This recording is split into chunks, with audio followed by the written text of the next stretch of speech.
What's up, guys? This is Andrew the Shark Cutter, and you're listening to the Channa Channa Channa podcast. Make sure you like and subscribe because this one is going off.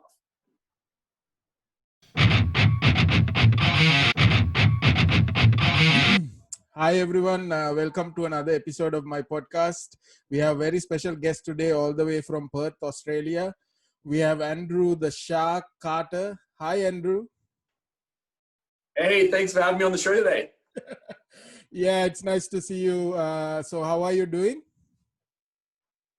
Well, considering all the craziness that's going on in the world today, actually not too bad. We're pretty lucky to be where we are in Perth, Western Australia. There's not that many coronavirus cases here. Right. The lockdown restrictions ease a little bit here, so things are starting to get slowly back to normal over here, which is a good sign. Right. So this pandemic is what it really hit all the shows, all the wrestling, all the music and everything, right? So when was your last? I know that before the pandemic you were sort of deciding on sort of retiring from wrestling, right? Yeah, so unfortunately I've had a few concussions in my time. I've been wrestling for 15 years now, and right. The first couple of times it would happen, the recovery rate was very quickly. But I actually was finishing up last year, and I had a show in Queensland, which is on the other side of Australia where I'm based. And then the very next week I was in South Korea to do a show over there. Right. The show in Queensland, however, I got a really bad concussion. And at the time it wasn't too bad. Like, I got hit on the head. The guy came off the top rope like a moonsault and landed body first, like on top of my head. And I just thought, it's another concussion. I'll get through the match. I'll be okay.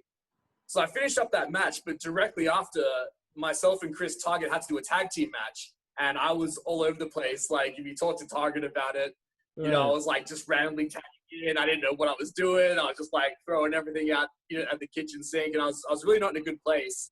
So after the show, I put the water over my head. I went outside, tried to get some air. And usually it only takes like an hour or two to sort of, get over those symptoms, but they continued all throughout the night. Right. And the flight back to Perth the next day was just horrible. It was a 5-hour flight, like I said, other side of Australia, and like my head was just killing me. So I went to the hospital straight away to get checked out, and they were just saying, like, you've had so many concussions, the more and more that you get, the more sort of impact it has on you. And this one actually lasted right up until the next match in Korea.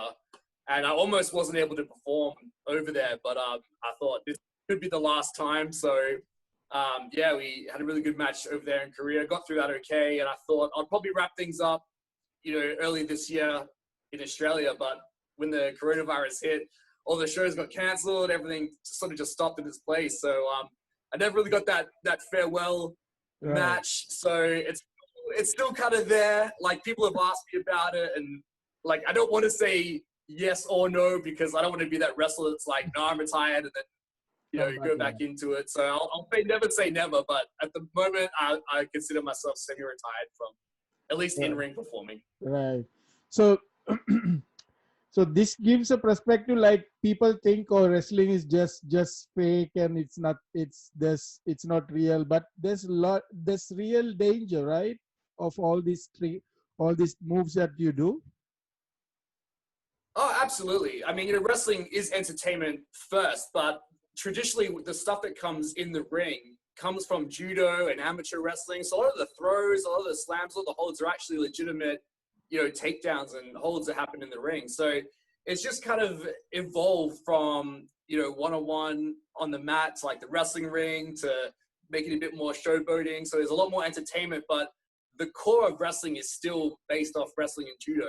And so, it only takes a few wrong hits to the head, or getting slammed wrong, or something to happen that can cause a lot of injuries. So even though it is entertainment, there is a lot of risk to what the guys do out there. Right. So Andrew, can you tell me a little bit about your childhood, and then how do you got interested in wrestling? Yeah, absolutely. Well, it's kind of funny because wrestling sort of happened twice for me to jump onto it. The first time, I didn't really acknowledge it too much, but I'll give you a bit of a background story first. So I was born here in Perth, but my dad used to work for Mars Chocolates. So he was the general manager, and he actually got promoted a fair bit. So we ended up moving from Perth to Melbourne. So I lived in Melbourne for a little bit. And then when I was about 7 years old, we actually moved to Singapore. I lived in Singapore for 5 years, and then we're in Thailand for 2 years. So I kind of got to travel a lot when I was a child, which is really cool because it kind of prepared me for wrestling and experiencing different cultures and things like that. But the first time I saw wrestling was probably in Singapore. It was about 97. I think I came across it. I thought it was really interesting. But both of my parents were like, nah, don't watch wrestling. It's not real. It's boring. You won't like it. So I kind of just, pushed it to the side. Didn't really think too much of it. But a couple of years later, we're looking more about 99 now, the end of 99. I was bored one night, just flicking through the channels, and all of a sudden The Rock came on. And The Rock's cutting this promo, and he's talking about laying the smackdown on this jabroni, and he's going to throw Triple H through this wall. And I was like, what is this all about? So The Rock caught my attention, and I was waiting the whole show just to see this match with Rock and Triple H. It was just a normal, Monday Night Raw. But the finish was, The Rock was up, and I was like, yeah, he's going to win this. And then DX came out, and they attacked The Rock, and there was a 4-on-1 beatdown. And I was like, what is going on? Somebody has to help him. What's going on? And then Vince was the baby face at the time, and then he turned on The Rock as well. And I was like, oh, my God, I cannot believe what's going on. And I was just hooked from that moment. It was that very night that I watched every single show after that. So every week it was Raw, SmackDown, whatever I could get my hands on. And I was just a wrestling fan since then. Right. And there was always a thought in the back of my mind that maybe one day I will do this. But I actually had a pretty lucrative soccer career. I was actually a very good soccer player. And I actually signed on to be part of Perth Glory, which is a team over here in Australia. I was a part of their development system. Right. And so everybody had very high hopes of me becoming a soccer player. But unfortunately, I lost my passion for it because I was just so hooked on wrestling. So when I was 16, I had to make the hard decision of telling my parents that I'm giving up this lucrative soccer career to enter the world of professional wrestling. And I don't think anyone was too pleased with that decision, to be honest. But it's been a hell of a ride since then. Yeah, so you saw Rock first, but who are the other sort of key wrestlers when you really got you interested? Yeah, so when I really got into it, it was the peak of the Attitude Era. So it was, in that time, it was The Rock, The Undertaker, Triple H, Shawn Michaels. It was those kind of guys that were there that really captivated me into what was going on. And of course, I think Stone Cold just broke his neck at the time. So I was starting to get on the Austin bandwagon, and then he was out for a while. Right. So I went straight to Rock. And when Austin came back, that was kind of the peak for me of all the guys that I really enjoyed watching. When did you first saw a live wrestling match? I think it was actually about 2001. It was just after WCW closed, and there was actually a big tour that was put together here in Australia. At the time, you probably wouldn't have thought too much of it, but looking back, it was actually a really stacked card. I know AJ Styles was on the show. He was actually opening up the show, and at the time, nobody knew who AJ Styles was, but it was headlined by Scott Steiner and Jeff Jarrett, and one of the Australian stars called Nathan Jones. He was a part of that show as well before he got his WWE shot. And it was actually quite a big show. They put this big tour together, and it was at the Perth Arena here, and it sold out, so it was quite a big show. So my first wrestling event was actually not a WWE show, but the company was called WWA. I think it was World Wrestling All-Star. They did a couple series of pay-per-views just after WCW closed, but nothing really came of it. But that was my first show that I ever attended. Right. So how did you get into the actual wrestling? So did it start in school or? Yeah, so after I made the decision that I didn't want to play soccer anymore and I wanted to get into wrestling, I would have been about 15 years old. And my parents did everything to try and get me away from wrestling, but once I was hooked, that's what I was going to do. So my dad actually made me a deal. He goes, okay, what we're going to do is I want you to do amateur wrestling first, because at least that way, you can protect yourself if anything happens, and you have a little bit of a background in wrestling. So I started doing the Kurt Angle wrestling from the Olympics. And basically a deal was made that my dad said if I could win a state gold medal, that he would pay for my training to go wherever school I wanted to go and wrestle. And so obviously that gave me a lot of ambition, a lot of motivation to try and win. So not only did I win one medal, but I went back the next year and became a 2-time gold medalist. And at that point, I finally hit 18, so I was allowed to finally start into professional wrestling. Right. So after that, I won those medals. So my dad had to fulfill his promise, and the school I wanted to go to was Landstrom School in Calgary, Alberta, Canada. Right. So, why did you decided on Landstrom? So at the time, this would have been around 2008 now. There was a couple of different schools I was looking at. The first one was Dory Funk's school in Florida. The second was the Dudley Boys School. I believe they've just opened up or were about to open up. And then there was Landstrom. So I was kind of looking at what was the best option, after training, because I wanted to get straight on the independent scene after that. The only issue I had with the American schools was trying to get the visas for them. Like the visas to get to America were really, really difficult. They only last about 3 months, if you go on like a tourist visa. So by the time I would have finished training, I would have had to come straight back to Australia and wouldn't have had the chance to do much. But with Canada, they had a really good relationship with Australia. So I was able to get a working visa that lasted up to a year. Right. So I thought, well, if I can base myself in Canada at that time, by the time I finish training at Lance's, which is normally about 3 months, I'll be able to go to the States and Canada, go back and forth and work the independence there for a little bit longer before I had to come home. So I was looking big picture. And so in the end, that was kind of what did it. But obviously, as well, Lance at that time as well, 2008, he was still in amazing shape. He was, he could have still wrestled, but he decided to open a school and wanted to be home with his family and more. So I thought from an experience point of view, being in the ring with someone like that every day was very unique. While a lot of other schools, the trainers tend to sort of sit on the outside and they kind of watch and critique, but Lance was always in the ring with us. And that was, I think, what made his school stand out. So that's why I wanted to go there. Right. So how's the feeling like, wrestling with Lance? It was a bit of a starstruck experience the first time, because a lot of people, when they break into wrestling, they have like a local trainer and they train with that guy, and then it's years before they meet someone that was either in the WWE or like had some success in wrestling. So, for me to go there without having any wrestling experience, right. Walking in, seeing him, it was a bit, I was a bit taken back. It was a bit of a starstruck experience at first, because he actually picked me up from the airport as well. I think he does that with all his international students. So I just got off this long plane flight from Perth. I'm tired and exhausted. And I look in the corner and this guy's got his big cap on and this big jack dude. And I was like, oh man, that's Lance. I better go introduce myself. And, Lance is a very serious and a very, private person. He's not very, talkative. So the car ride was really awkward. Like I'm trying to get to know him and he's giving me like one-word answers. And I'm like, oh, this is going to be really hard to break his shell. But, I was still excited. I was like, man, I'm here. Like, this is happening. So it's just, there was a lot of emotions going on at that time when I first met Lance. Right. You mentioned Dudley Boys School. I assume there will be a lot of tables, right? I would assume so, yeah. that was one of the reasons why I was like, I don't know, that wouldn't be fun day one, being put through a table. So after the training, so what happened after getting the training from Lance?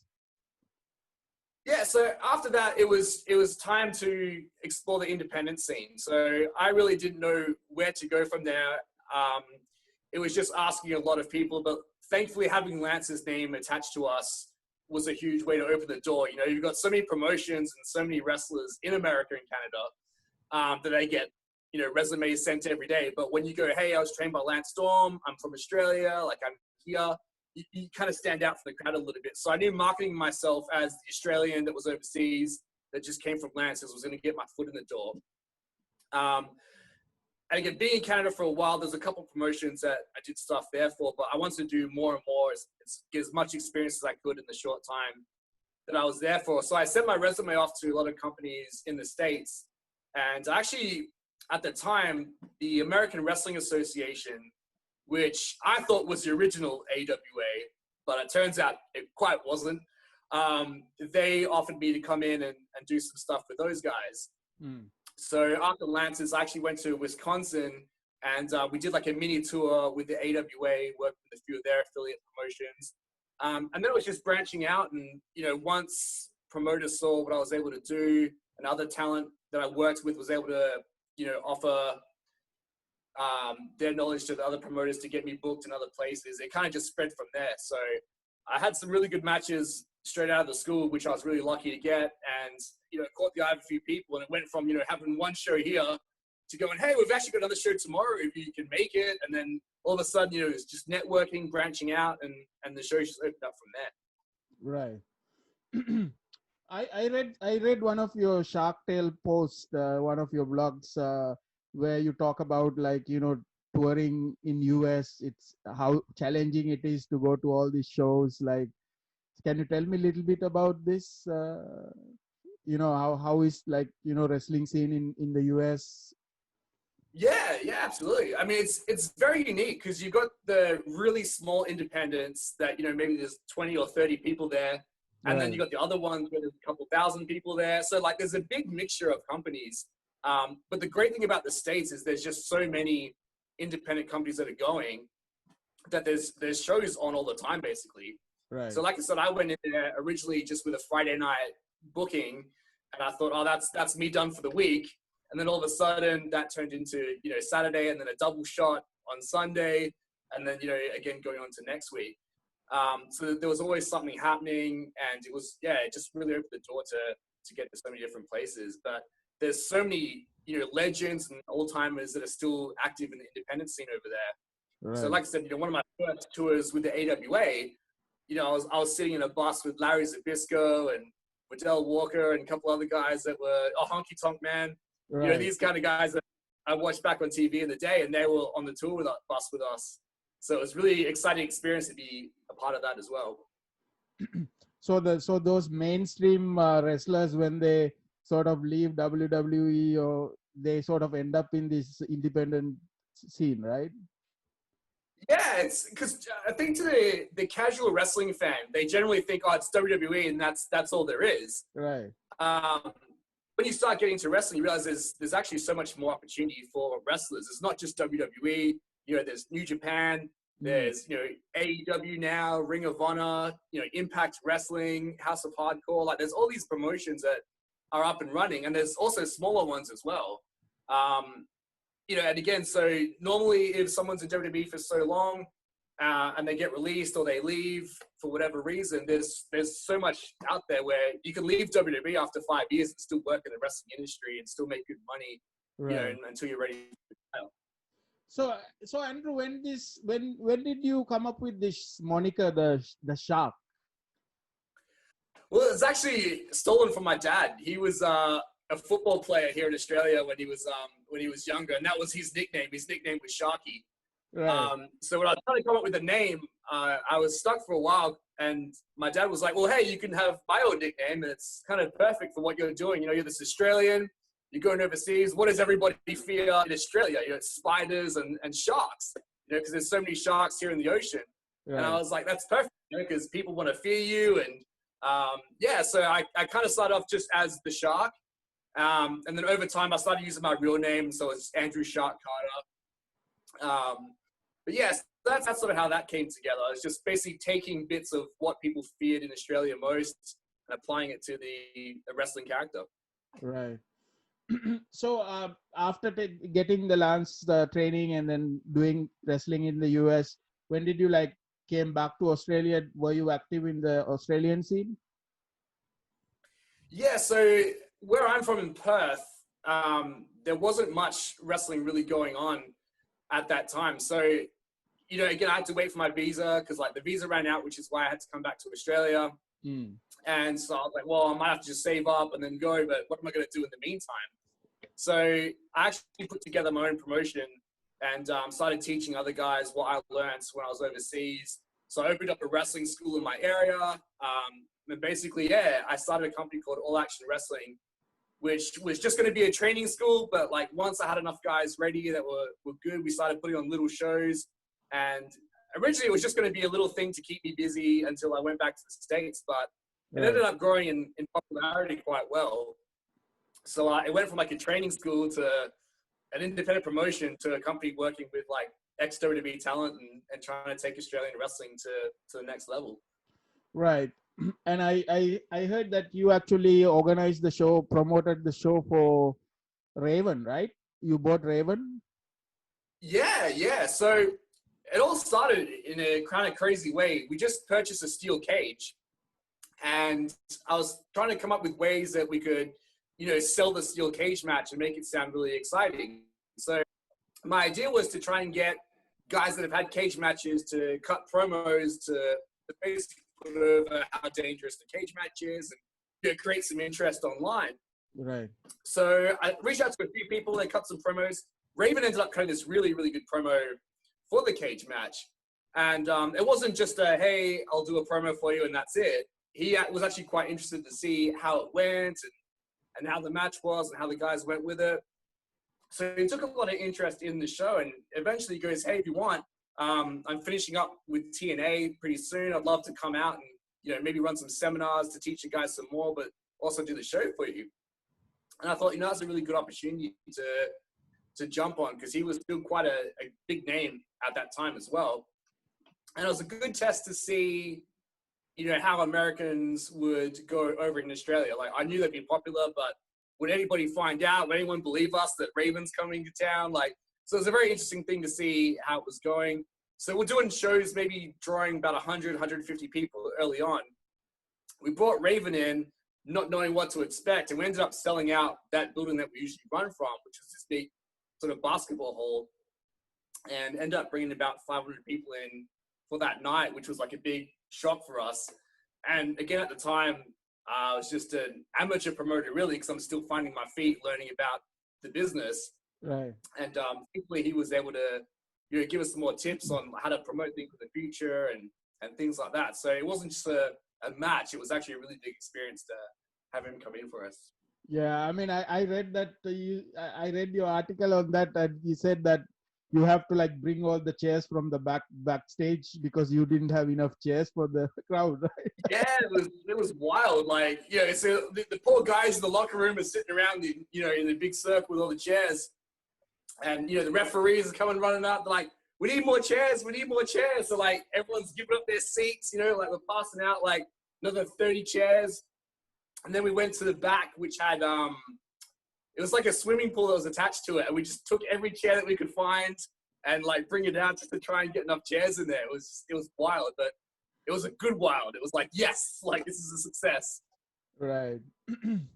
So you, when I saw you here in Manila, you were with your duo. You call yourself Australian Dynasty, right? You and Chris Target. So yeah. When did you met with Chris Target, and when did this Australian Dynasty concept began?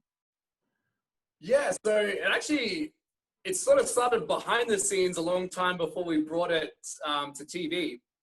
So when I was running my school at AEW, Chris Target was one of the guys that came in. Excuse me, sorry, some water.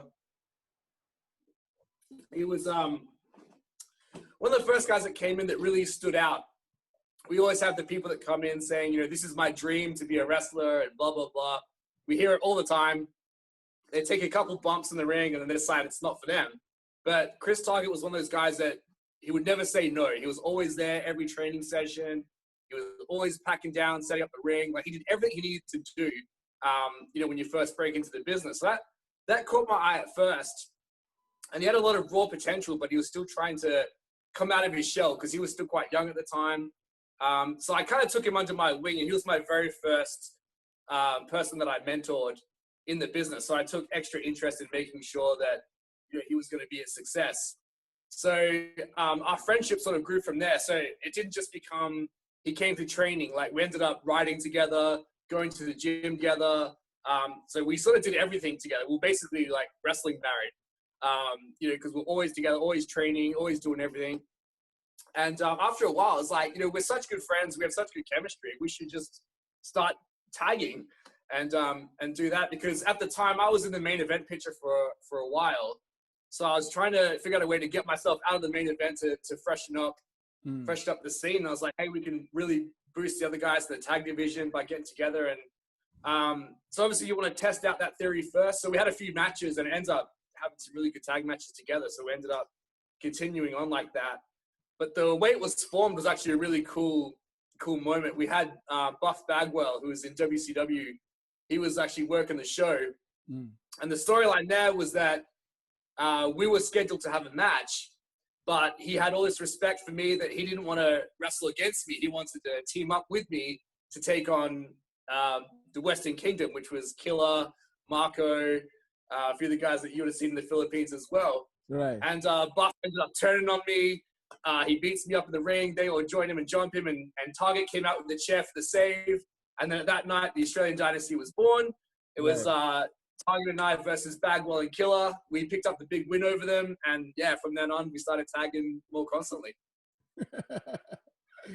Yeah, I mean, you guys are like, I really like when you guys are together because you're really of a real tag team. Yeah, well, because we're different to a lot of people too, because we still come from the old school mentality of like, you keep going, you don't give up, you give fans everything you can. So we're always very different to a lot of the newer guys that came in, and I think that came across to the fans when they see us perform, because it is real. There's genuine chemistry there.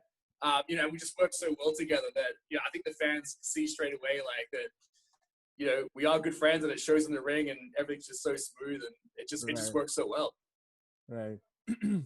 So Andrew, I saw in your Facebook profile you had photos, event photos of like Rob Van Dam and then Alberto Del Rio. Were you able to wrestle with them? Yeah. So they were one of the biggest, some of the biggest matches I've been a part of in my career. See, like personally, I love the match with RVD. Because RVD was someone that I watched again as a kid. So to share the ring with him, and he could still go, man. Like he was on fire that night, and we just had a really good match. From a business standpoint, the match with Del Rio was probably one of the biggest and most important of my career, because we were the main event for a show, and it was the first time for the company that we were going to go to a really large arena. So we ended up going to this place called the Mike Barnett Sports Complex, which holds a couple thousand people. It's got huge grandstands. And Del Rio was fresh off his WWE run. So he just finished the feud with CM Punk. He was literally just the WWE champion like in January. And then he left like a month later. So he was still one of the hottest attractions in wrestling. So we thought like, this is going to be another huge gamble like Raven was. But if we bring this guy in, he was the former WWE champion. He's fresh off TV. Like, it's going to be really good business. And yeah, we ended up having a massive night that night. There was a couple thousand people that came to see that show. So like the floors were sold out, the grandstands were sold out.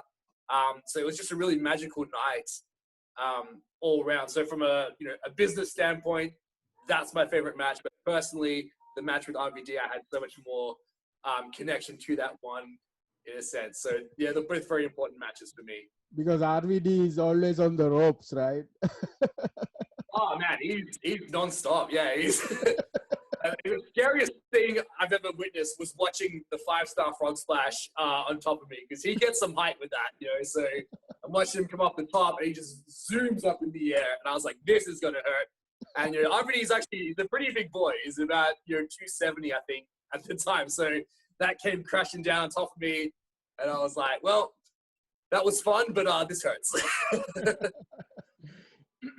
So Andrew, one main thing for the wrestlers, one important thing for the wrestlers is the entrance music, right? So what did you use? I don't exactly remember what you used in the Philippines. What sort of songs did you use in your career as entrance songs? Yeah, well, I noticed that a lot of people were just using like theme music that was sort of like mainstream. So I wanted to do something a little bit different. So I actually had a friend of mine in the United States that does rapping. So I actually had him put together like a custom theme song for me. So he actually took some some songs that I was very fond of. He rapped over the top of it. So it was still a mixture of like that mainstream song, but like just twisted with my own lyrics. So it just felt a bit more special when, you come into the ring and songs actually, about you and your character. Right. So every time I got a new theme song after that, I always had him like record something for it and be a part of it. So it's just something to stand out and be different as well. Right. But from the mainstream like wrestlers, what's your like favorite theme entrance music of the other wrestlers? Like, Oh man, there's a few. I mean, like for me, it's the songs that take me back to my childhood. Like when the glass breaks, Stone Cold's coming out. So that song was just always got you really hyped up. Or when the Undertaker's gong hit and then that slow music, right. you kind of walk through, like it's those kind of theme musics that just like stick with you. And of course, like who doesn't like to dance around to Shawn Michaels song, like yeah, Shawn Michaels, then also Hulk Hogan, right? Yeah, that's it. Like when you go in the shower and you're dancing to the Shawn Michaels song, it's it's that best song. With Undertaker, actually, I really loved when, a lot of people don't like him in that era where when he was like American Badass, like he comes in his motorbike with Limp Bizkit playing, rolling, with to Limp Bizkit. It was really awesome, very American feel, right? That character at that point really was like very badass American. So. Because at first I was in that same boat. I wasn't sure because I was so used to the the scary, slow walking Undertaker, and then he comes this like biker all of a sudden. He's riding his bike and he's moving really fast. So it took me a little bit to get used to it, but the theme song I think really put it over. Limp Bizkit's rolling. I was like, man, this is actually pretty cool. And then he had like the Kid Rock, American Badass. So he had some good songs as well to fit the change of his character. Yeah. But it goes to show how important theme music is. Yeah. So were you able to see Undertaker live? Yeah, I was actually at WrestleMania. I can't remember the number because it was a while ago, but it was like Rock and Cena was the main, and then I saw CM Punk and Undertaker live from that WrestleMania, and that was phenomenal. Just his entrance. Alone, like when the fire comes up, it's like you feel the heat from the flames and like there's smoke everywhere and it's that slow, methodical walk. And it's just, his entrance is just worth the price of admission alone. Right. So you wrestled in Canada, in US, and then in Australia. And then what other countries did you wrestle? So I've wrestled in Malaysia, South Korea, and the Philippines with the other countries. Right. So how did the Philippine? You work with PWR, the promotion here, so you're part of that show. So how did that happen? How did you get connected with PWR? Well, surprisingly, it was actually through Julio and Marco because they're both Filipino. Right. And they wanted to go back home to visit family.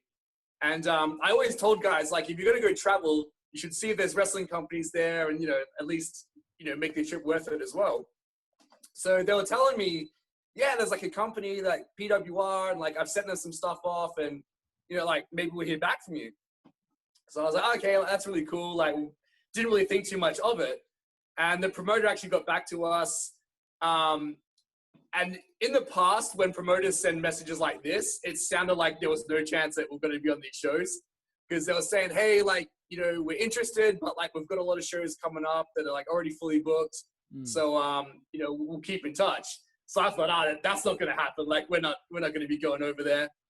But they were like, no, like we should keep asking them and keep on them. And I was like, well, I'll leave it with you guys, because I've got some other stuff going on. But if they get back to you, like, sure, like I'll consider going. Right. So sure enough, Julio calls me a couple months later. He goes, hey, like, they want us for August. And I said, what do you mean that they want us? He goes, like, the whole foundation, like they really want to do this, the angle with the foundation coming over. And I was like, oh, wow, like, that was unexpected, kind of like out of nowhere. So I was like, okay, well, like, yeah, I'll talk to the promoters as well. And like, we'll see what they want to do and what ideas they have. And they were really excited to bring us in, and they had the show all booked up, months in advance, like they said they would do it earlier. So everything was very well put together, and I thought, yeah, this is going to be an awesome experience just to go over there. And Julio and Marco were really keen to show me like where they grew up and show me around the Philippines. So I thought, this is not only going to be a cool wrestling tour, but like it's awesome for like the guys that I'm really good friends with, to show me where they grew up and stuff. So it's going to be a really cool experience in general. So I was like, yeah, like let's do it. It ended up being one of the best wrestling trips I've had in my career. Right. So how did this the foundation happen? So who's in the foundation? Well, so the foundation has had a couple of reincarnations. So originally, when it was created, we had Orlando Jordan, who was in the WWE and TNA Impact for a while. He actually signed with our company to come move over here for 6 months. Right. So he was a part of the shows, and originally he was going to be a babyface and have like a long title run. But on his second match here, he actually got a knee injury, and which put him on the shelf for a little bit. So he couldn't actually perform. So we're trying to figure out ways how we can incorporate him onto the show without him actually wrestling. And he pitched the idea of like, well, why don't I turn heel? But what we'll do is, because I was a babyface at the time, he's almost like do a double turn, like we're working together. We're working against each other, but ended up being a big plot to be a part of each other. And would start a heel group, and we'll go from there. And I was like, okay, well, that's kind of idea. So we threw some ideas around like what the foundation was going to be. Was it going to be sort of like NWO-ish, where there's a whole bunch of members and just cause chaos? And I was like, it's been done so many times in so many different places. I was like, why don't we do like a 4 horseman gimmick where, you know, you're kind of like the Ric Flair, I'm like the Triple H, and then we bring up like the younger guys like Chris Target and Josh Page. And he's like, oh, that's like a really good idea. So they can like, you know, be under our wing. We can like teach them stuff, but also get the group over as well. So the original foundation was Orlando Jordan, myself, Chris Target, and Josh Page. So we ended up having quite a good run for a while.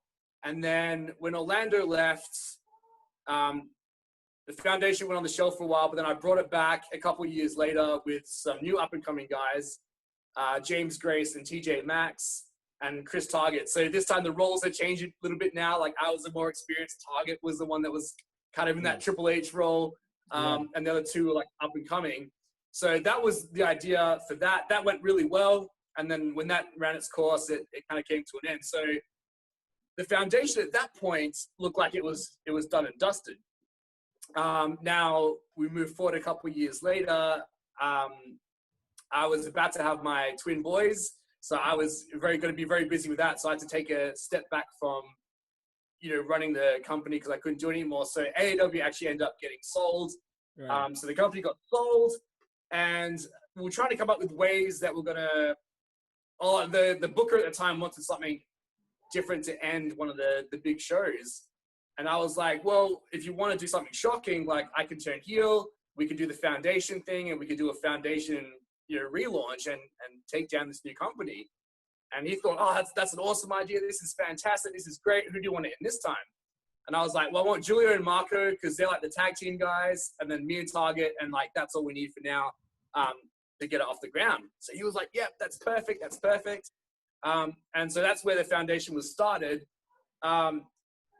Unfortunately, under his booking, it didn't quite go the way that it should have gone down here, but we still got the chance to show everyone what we could do in the Philippines as a group. So that's why it was, again, another awesome time. We had that chance in the Philippines to do that. So is Julio and Marco brothers? They are, yeah. They're real life brothers. It's not a Kane and Undertaker situation. It's actual blood brothers that were, yeah. Right. So Andrew, what was your first impression when you landed in the Philippines and when you like came out of the airport? Yeah, I was. Because, well, the way Julio put it over, he goes, oh, it's going to be a total culture shock. Like, you're not going to be ready for it. So I was expecting anything, but it was actually very different to what I expected it to be. Right. I thought it might be a bit similar to Bali, for anyone that's like done tourist stuff in Bali, but it was actually very different. The traffic we got in at the worst time possible. The traffic, we took, I think, 2 hours just to get to our hotel, which wasn't that far away. Right. And all I remember in the car was Julio just going, oh, welcome to Manila traffic. And I was like, oh, this is what you're talking about. But no, it was actually very different to what I expected it to be. Like, it was really awesome. There's so much culture there. And, you know, considering like it's so modern and it's just like so many different parts of like the Philippines that we got to experience. It was like really cool, like to go to, yeah, just all these different places. Like where Julio grew up, it was like a poorer town in the Philippines. So like you saw one side, and then we saw like the city of Manila, which is like a completely different other side. So just to experience all the different cultures, you know, in the one country was like amazing, and it wasn't that far of a drive from those different places as well. So yeah, but I actually really loved it there. It's, yeah, just getting around was really easy. Like the sightseeing was great. Like the people were so friendly. Like when we were there, so it was just, yeah, we had such a good time. Did you enjoy the food? Yeah, oh yeah, definitely. Yeah, oh, it's amazing. They Julio said like, no matter what, we're going to Jollibee. You have to go to Jollibee. It's like the Philippine tradition. So like we did, and it was awesome. And then yeah, we tried some like the street food, and like obviously like when we saw his family, they put together this huge feast, and we got to try like all sorts of stuff. So it's really, really cool. Yeah, the food was amazing. Because what Filipinos like to do is it's eat, because food it's a big part of what Philippine families do.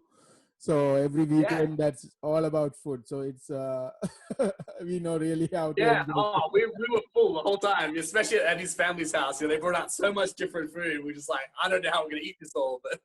Right.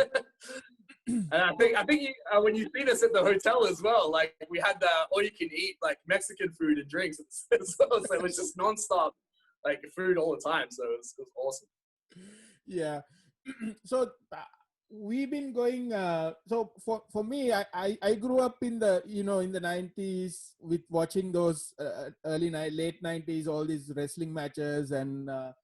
Undertaker and Hulk Hogan and all these I remember WCW a lot because they used to play that in the TV before. And then over the years, I sort of lost interest of wrestling. And because I think after the Attitude Era, there was a period that it was not really, I don't know, it didn't feel really entertaining. So but what happened is few years ago, my son became got interested in wrestling. He started watching, YouTube videos and all these wrestling matches, and he's able to talk about all the wrestlers. He knew all the wrestlers, all these wrestlers, WrestleMania, like winners and losers. He knows all of this. And then he got me interested back on the wrestling. So I started supporting him, buying magazines and stuff like that. Yeah. And then we actually went to almost like all the events of PWR like every month, because it's a monthly thing. So all of us at home, we go, like my wife, even my like father-in-law, everybody goes to that wrestling event every month. It's a family thing. We go there. And then after that, we had dinner after the event. So it was a really good thing. One thing that I'm really missing in the pandemic is that sort of experience, because it's not there's nothing to do now like that, right? So PWR was really very good. That the monthly event that they were doing was really amazing. They did a really good job. Absolutely, yeah. And it's such a difference from watching on TV to being there live. It's like you can watch WWE, it's pretty cool, but then when you're sitting ringside at PWR and like you're seeing all the action in front of you and you're hearing the slams and like the noise, it's just an experience that's so awesome, and they do such a great job there of making it such a big deal. Yeah, and then every month, at the end of the show, there's a cliffhanger, and then you have to wait a month to see what's going to happen, right? So it's So what I really loved when you guys challenged the foundation, basically challenged each of the championships in the Philippine PWR, right? So you guys, and then I think you also had another person, right? Kila was also part of your tour, right? Kila. Yeah. So I really loved when you wrestled with Cuatro, because I think in PWR, I think Cuatro is like one of the best wrestlers of PWR. So what do you think about that match with Cuatro? It just works so well. I think again, one of the things that was so different in the PWR locker room particularly is the guys were so willing to learn as well. Like so many times I'll go to shows in Australia, like America, and a lot of the guys, like, they think they know everything. So, like, they don't want to hear what you have to say or, like, give any advice because they're so stubborn. But we went to the locker room at PWI. Everybody was so interested to hear, like, our stories and our feedback of, like, the matches and just little things that we can do to help improve what they were doing. And, you know, just getting a chance, because, again, we didn't see anybody until, like, that day. So a lot of people think, oh, wrestling, you know, you practice everything beforehand and, you know, Right. you have weeks of anticipation. Like, no. You know, I met Quattro maybe the show started, like 5 o'clock, I think it was. Yes, I would have met him at like 3:30, and we just put everything together in the back. So there was no, like, didn't get a chance to go in the ring and practice anything. It was just, you know, putting it all together.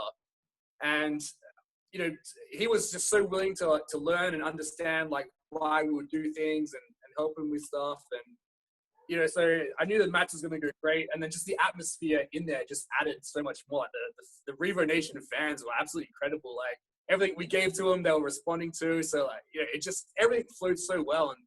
And like I said, that was one of the huge things I loved about PWR. The atmosphere of the fans, the locker room of the guys willing to learn and, you know, just improve their game and listen to advice. It was just such a good feeling. And you just felt like as soon as you performed there, like you were part of something special. Like, Yeah. the crowd was so welcoming and they wanted to hear from us as well. And it was just, yeah, just all around, like I said, an awesome experience for so many reasons. Yeah, I mean, they had a really good run also. They had like so much improvement. Every show was like getting better and better. Like the last show Yeah. was like so big, which they had TJ Perkins was there, right? Yeah, yeah. So, Yeah, I'll keep a close eye on it after we left. And, you know, just again, just giving feedback to guys that wants to hear it. And when they brought TJ Perkins in, I was like, oh, they're gonna have an awesome show. Like, this is gonna be one to remember. And yeah, it looked, from what I've seen, it looked like it was amazing. Like, once again. right. So you guys played I think your match was like in August last year, 2019, right? August, I believe. Yeah. So Yeah. the show before that, my son's birthday was on July. So I asked PWR if they can do something special for him because he's such a big fan of PWR. So we you know, like the halftime of the show, so they invited him to come on stage, and then his favorite wrestler, Chris, I think you know Chris Panzer. So he bought his cake, and you know, we made him a cake with John Cena and Seth Rollins cake. So he was so happy that day because that was like his, I think I think it's one of his like favorite moments, because like his favorite wrestlers coming in and, you know, wishing him, everybody was like singing the happy birthday, and he was so so happy. Yeah.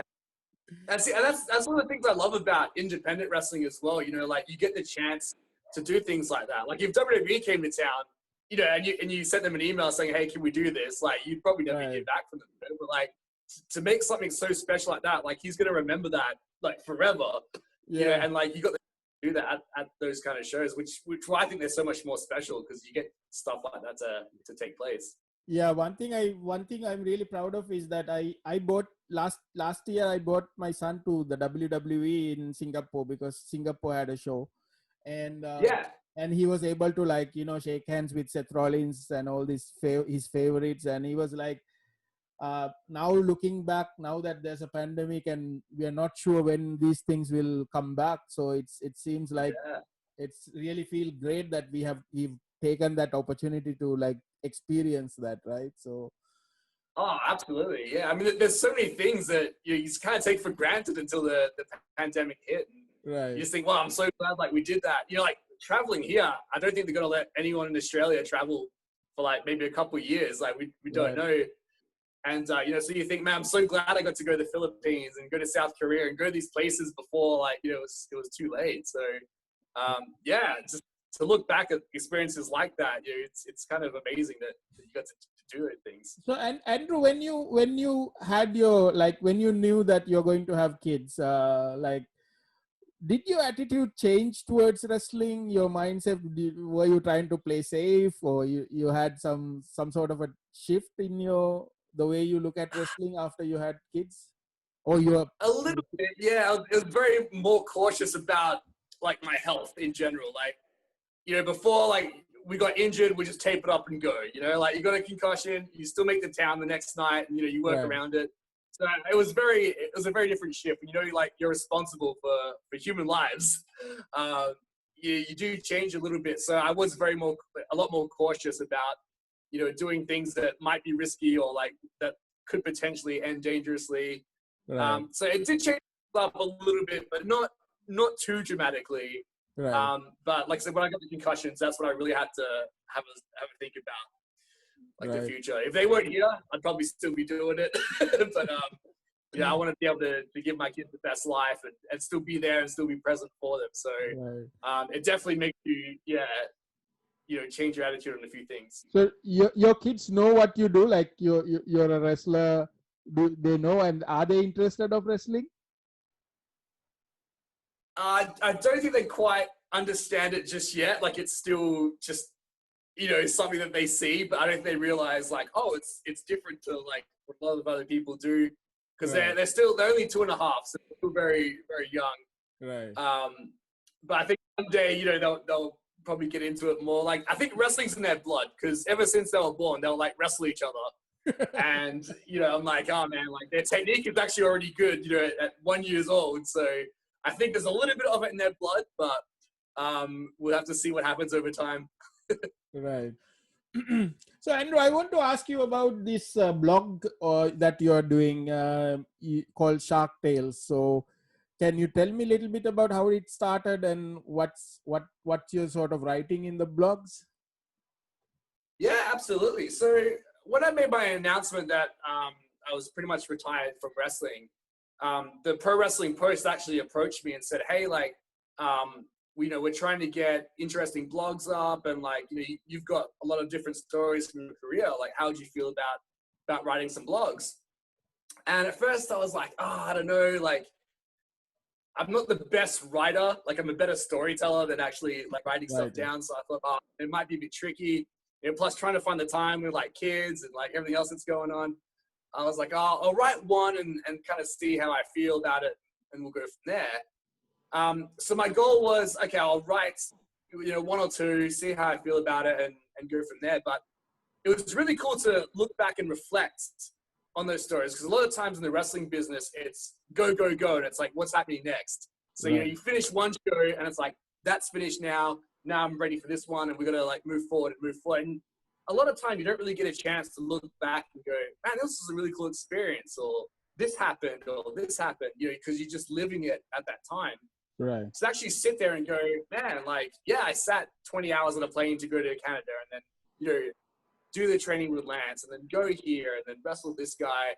It just brings back like a lot of these memories, like the stories that, I probably only shared with like a couple of close friends, and now, I can share with the rest of the world. So it's really good now that I'm retired, to be able to look back and go, wow, this happened. And then you start writing, and you start having more memories about what took place there. So for me, it's a really good way to reflect. And what I'm trying to do is go from the very start of my career up until like the very end, because I've been wrestling for 15 years now. And there's a lot of stories, in those times that I think people would find very interesting. At the time I had my first WWE tryout, and the difference from the first one to the last one I did, the stuff with working with House of Hardcore, and, being on the creative team with someone like Vince Russo, just like so many different stories throughout that time.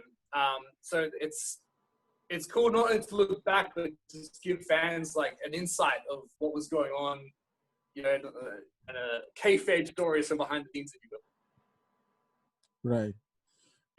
So Andrew, so what's it's all I think you said Perth is actually getting better with the pandemic situations and COVID, and so what sort of you're looking forward to, anything that you're working on or you're focusing on?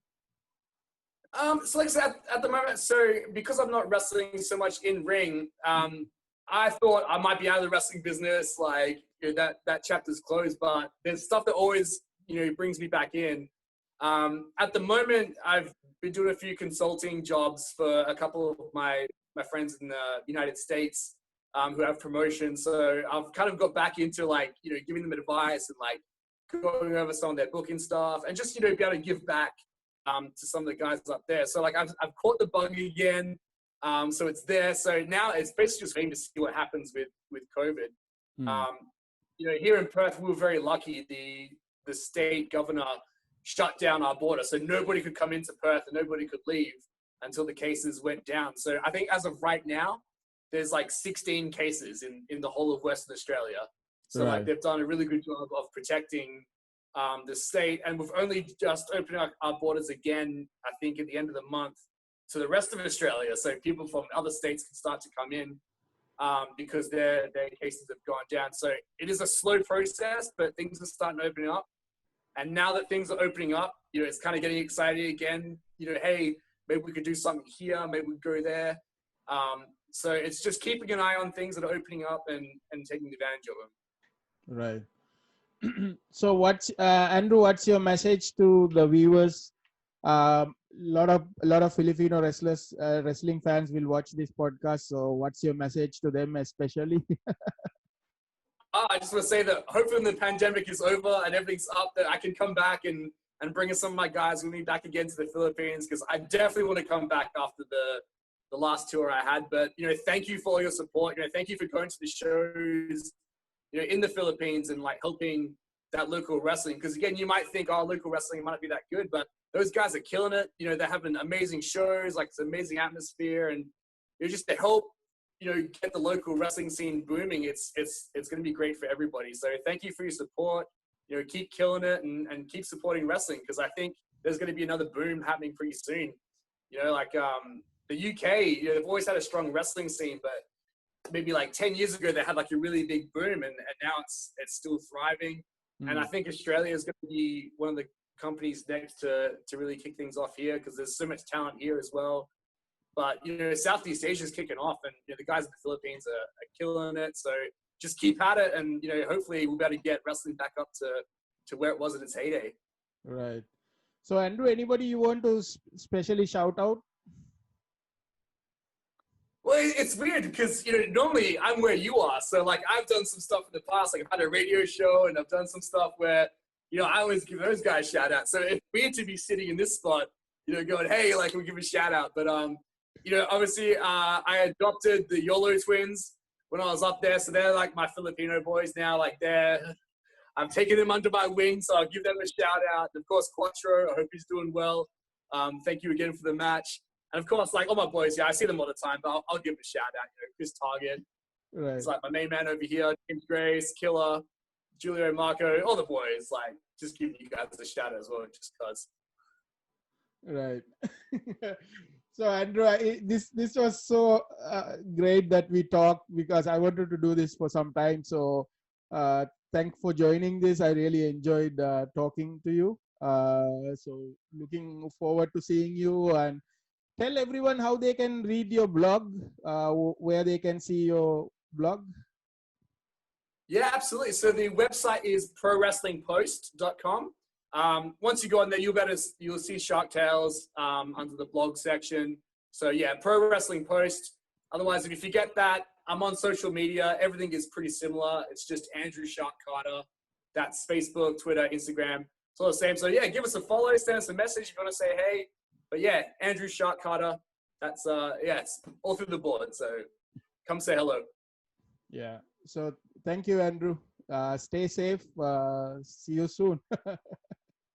Thanks for having me. It's been awesome. Talk again soon. Thanks.